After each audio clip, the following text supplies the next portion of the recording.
le président afghan Ashraf Ghani nie les accusations selon lesquelles il aurait fui le pays avec une grosse somme d'argent.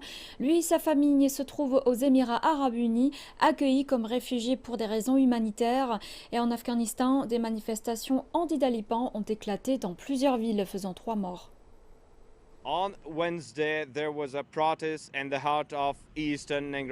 Mercredi, il y a eu une manifestation au cœur de Jalalabad. Les talibans ont ouvert le feu sur les manifestants qui portaient le drapeau national afghan et ont demandé aux talibans de ne jamais changer leur drapeau national. Les jeunes très émus étaient rassemblés dans le cœur de Jalalabad lorsque les talibans ont ouvert le feu et le résultat a été une personne tuée et plus de 4 autres blessés. L'événement a été fortement soutenu par la société civile. Le président afghan, Ashraf Ghani, est apparu après quelques jours de disparition.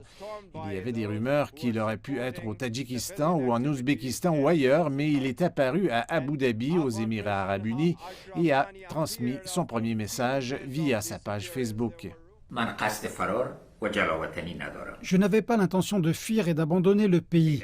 Je suis actuellement aux Émirats pour éviter une effusion de sang et je suis en consultation pour retourner en Afghanistan et continuer à me battre pour que justice soit faite. Ashraf Ghani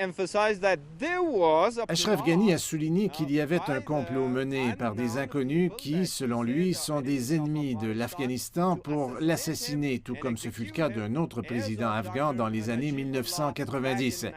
Il a dit qu'il était très en colère et a fui le pays, aidé par une équipe de sécurité.